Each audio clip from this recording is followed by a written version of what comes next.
Hi there and welcome back to my channel. This is Sean, the Honest Book Reviewer, with another book review. In this video we're discussing After Death, written by Dean Koontz. I was looking forward to this story a lot.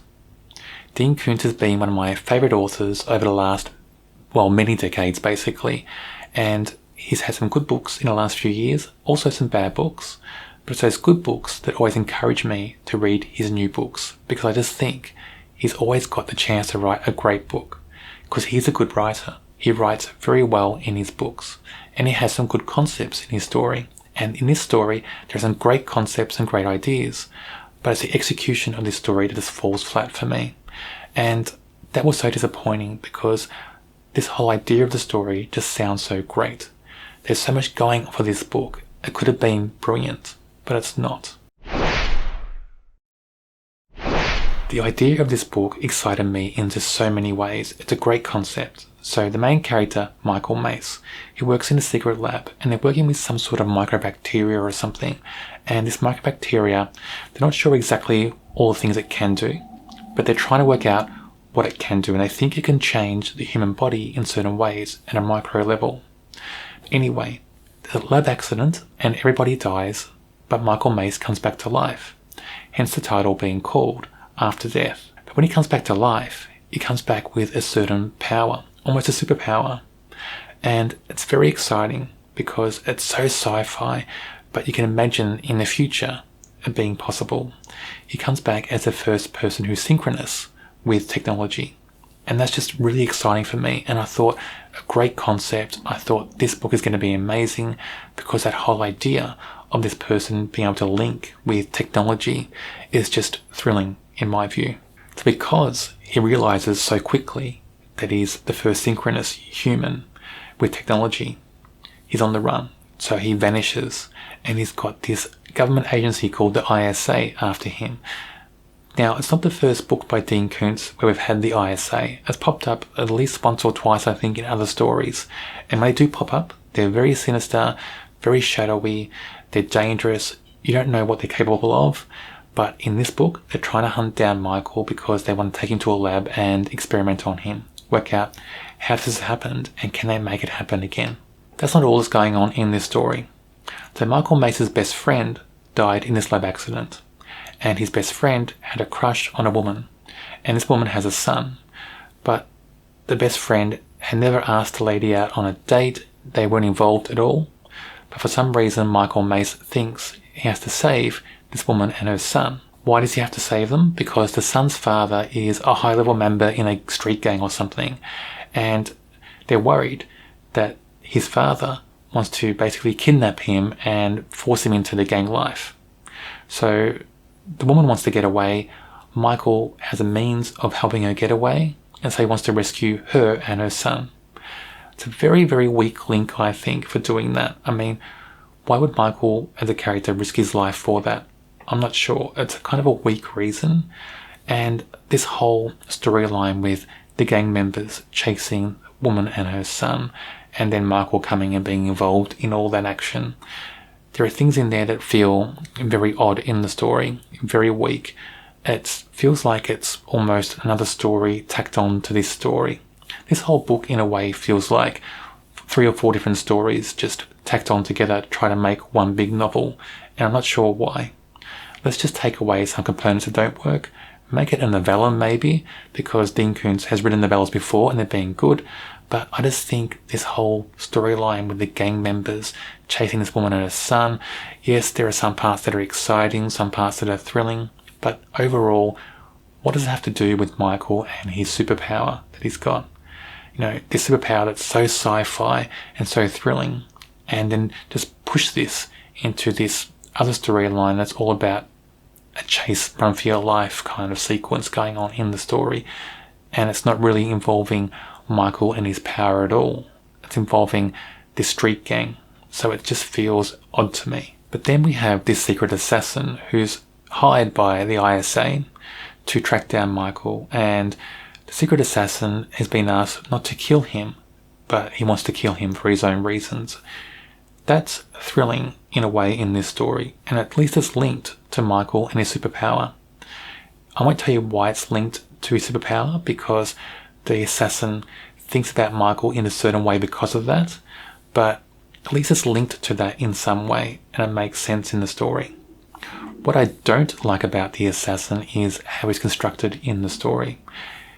Dean Koontz sometimes constructs evil people, what he says is evil people, in a certain way, and he makes them pure evil in a certain way sometimes. So Dean Koontz in his books, in many books, he likes to have pure evil and pure good. Is there pure evil and is there pure good? Or is there more grey in real life?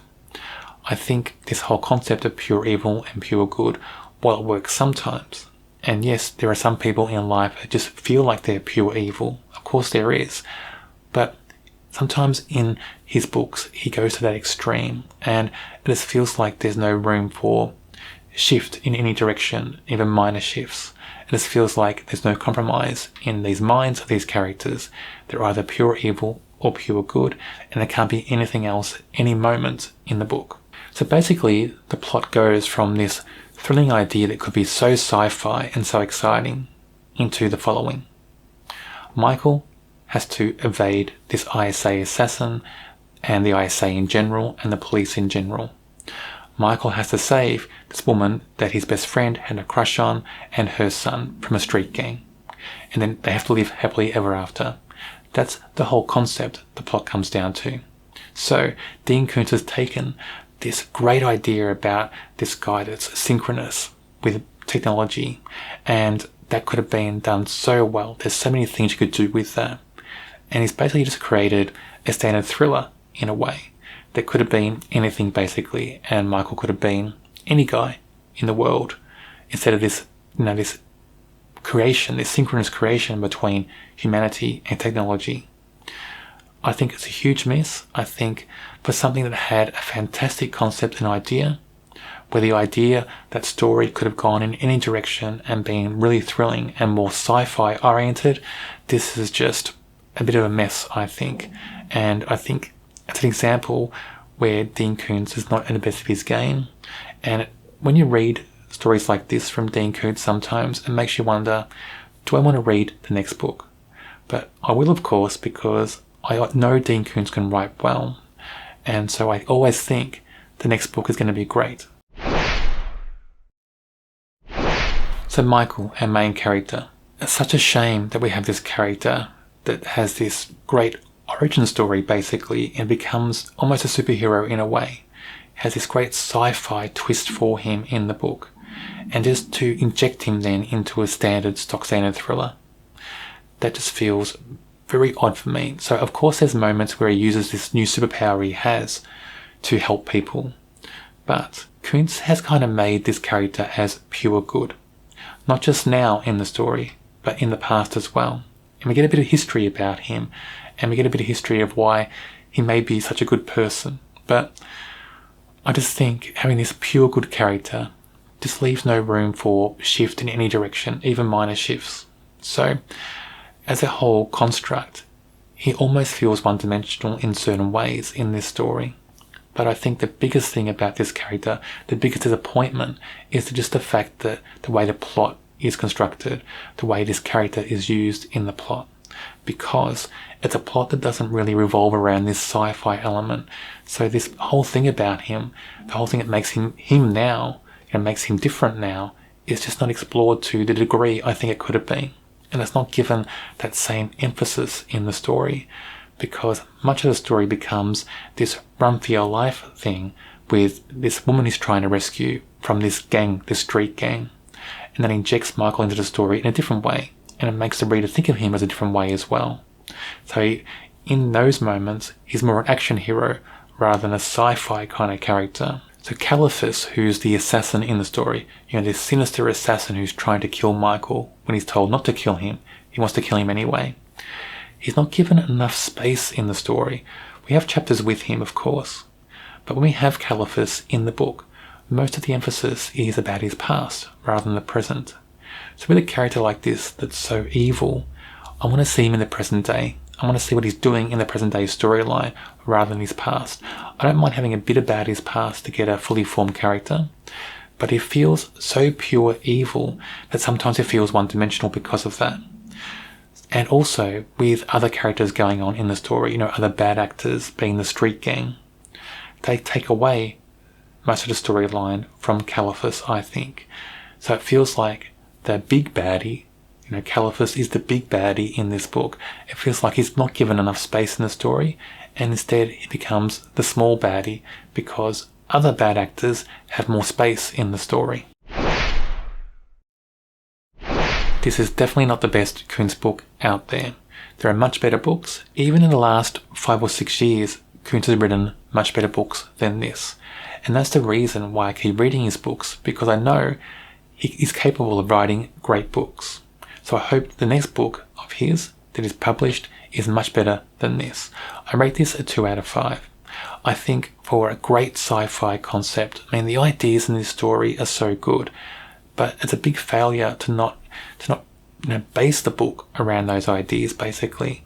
It's just based around other things in the story. It becomes a big mess, I think, in my view. On my channel, I review other sci-fi books. If you enjoy sci-fi, check out my channel and subscribe.